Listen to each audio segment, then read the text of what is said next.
আমাদের জীবনে তো গুনায় ভরপুর। অতীতের ঘাট ঘাটলে নিজের চেহারা আয়নাতে দেখতেও লজ্জাবোধ হয়। আল্লাহ, তোমার জমিনে থেকে তোমার নিয়ামত খেয়ে বেশিরভাগ সময় তোমার এবং তোমার নবীর বিরুদ্ধাচরণ করে গুনাহ করতে করতে পাপের পাহাড় বানিয়ে ফেলেছি। রব্বুল আলামিন, আমরা একটু আবেগপ্রবণ, আমরা একটু বুঝি কম, অনেক সময় বেশি বুঝি। আল্লাহ, আমাদের ব্যর্থতা আমরা তাই স্বীকার করছি। আমাদের ভুল পথে চলার প্রত্যেকটা সময়কে আল্লাহ আমরা স্বীকার করে নিচ্ছি। আল্লাহ, নিজের গুনার দিকে তাকালে তোমার সামনে হাত তুলতেও ভয় লাগে, লজ্জা লাগে, এত গুনাহ আমাদের। কিন্তু যখন মনে পড়ে যায় আমাদের রব তো রহমান, আমাদের রব তো রহিম, আমাদের রব তো বড্ড দয়াবান, আল্লাহ, যখন ওই কথা মনে পড়ে তখন হাত তুলতে লজ্জা লাগে না, তখন সাহস লাগে, উৎসাহ লাগে। আল্লাহ, ওই ঈমান নিয়ে হাত তুলেছি, দুইটা ভিক্ষার হাত। মাওলা আল্লাহ, তোমার রহমান নামের সদকায় আমাদের অতীতের গুনাহকে একটু মাফ করে দাও। আল্লাহ আল্লাহ, তোমার রহিম নামের সদকায় আমাদের মা বাবার গুনাহকে একটু মাফ করে দাও। রব্বুল আলামিন, তোমার রহমতের ভান্ডারে তো কমতি বলে কোনো শব্দ নেই। আল্লাহ, একটু মাফ করে দিলে তোমার তো কিচ্ছু কমবে না। আল্লাহ আল্লাহ, তোমার পাপী বান্দারা হাত তুলেছি গভীর রাত, আল্লাহ উত্তম রাতের মধ্যে আছি। আল্লাহ, এই রাতের দিকে তাকিয়ে হলো আল্লাহ আমাদেরকে একটু মাফ করে দাও। রব্বুল আলামিন, অনেকের মা কবরে শুয়ে আছেন, অনেকের বাবা কবরে শুয়ে আছেন। আল্লাহ, সন্তান হাত তুলেছে, আল্লাহ তাদের মা বাবার কবরের আযাবকে মাফ করে কবরকে একটু জান্নাতের ফুল দ্বারা তুমি সজ্জিত করে দাও। রব্বুল আলামিন, ইয়া আরহামার রাহিমিন, ইয়া করিমু, ইয়া সত্তারু, ইয়া খালিকু, ইয়া মালিকু, ইয়া আল্লাহ, তোমার প্রিয় বান্দা হয়ে যেন কবরে যেতে পারি সেই ইজ্জত আমাদের সবাইকে নসিব করো। তোমার নবীর প্রিয় উম্মত হয়ে যেন হাসরে উঠতে পারি, আল্লাহ সেই মর্যাদার সুযোগ আমাদের সবাইকে দান করো। আল্লাহ পাক, যারা যারা দোয়া চেয়েছেন প্রত্যেকজনের নামে নামে দোয়া ফরিয়াদ তুমি কবুল করো। আল্লাহ, মাইকের আওয়াজের আওতাধীনে যারা আছেন তোমার বান্দারা বান্দিরা, আল্লাহ যারা জেগে আছেন, যারা ঘুমন্ত আছেন, আল্লাহ সবাইকে তুমি কবুল আর মঞ্জুর করো। রব্বুল আলামিন, যার যে সমস্যা আছে তুমি দয়া করে একটু সমাধান করে দাও। আল্লাহ, যারা অভাবে আছেন অভাব দূর করে দাও। আল্লাহ, যারা ঋণগ্রস্ত আছেন সসম্মানে ঋণ থেকে মুক্তি দান করো। আল্লাহ, প্রত্যেকটা পরিবারের মধ্যে একটু শান্তি নাজিল করো। স্বামী স্ত্রীর মধ্যে মহাব্বতের বন্ধন তৈরি করে দাও। মা বাবা সন্তানের ভিতর আল্লাহ মহাব্বতের বন্ধন তৈরি করে দাও। ভাই ভাই ভাই বোনের মধ্যে ভুল বুঝাবুঝি দূর করে আবারও আল্লাহ একই রক্তের যে সম্পর্কে তাদের সেই বুঝটা বুঝে সম্পর্ক রাখার তৌফিক দান করো। রব্বুল আলামিন, আমরা যারা অনেকে পড়ালেখা করছেন, পরীক্ষা দিয়েছেন, পরীক্ষার মধ্যে আল্লাহ কামিয়াবি নসিব করো। আল্লাহ, যারা পরীক্ষা দিবেন তাদেরকে সফলতার ব্যবস্থা করে দাও। রব্বুল আলামিন, যে জ্ঞান অর্জন করলে নিজেকে চিনা যায়, তোমাকে জানা যায়, তোমার নবীর প্রেম বোঝা যায়, পরকাল আলোকিত হয়, সে জ্ঞান দ্বারা আমাদের সবাইকে মালামাল হওয়ার তৌফিক দান করো। রব্বুল আলামিন, যারা অসুস্থ আছেন তাদেরকে তুমি আইয়ুব নবীর ধৈর্যের সদকায় আল্লাহ তাদেরকে তুমি শেফা নসিব করে দাও। রব্বুল আলামিন, যাদের ওষুধ খাওয়ার ব্যবস্থা নাই, চিকিৎসা করার ব্যবস্থা নাই, আবার অনেকে আছেন ওষুধের পর ওষুধ খাচ্ছে, কোনো কাজও হচ্ছে না।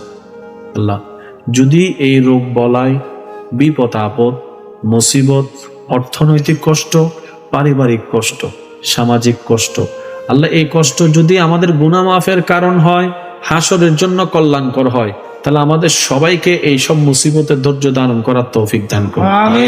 রব্বুল আলামিন, আমাদের সবার অন্তরের ভিতরে তোমার নবীর প্রেম দ্বারা আলোকিত করে তোমার উপর ভয় তাওয়াক্কুল যেন আমরা করতে পারি, সেই নিয়ামতগুলো আমাদের সবার কলবে তুমি নসিব করে দাও। সুবহানাল্লাহ ওয়ালহামদুলিল্লাহ লা ইলাহা ইল্লাল্লাহ ইয়া রহমানু ইয়া আল্লাহ ইয়া রহিমু ইয়া আল্লাহ সুবহানাল্লাহ ওয়ালহামদুলিল্লাহ লা ইলাহা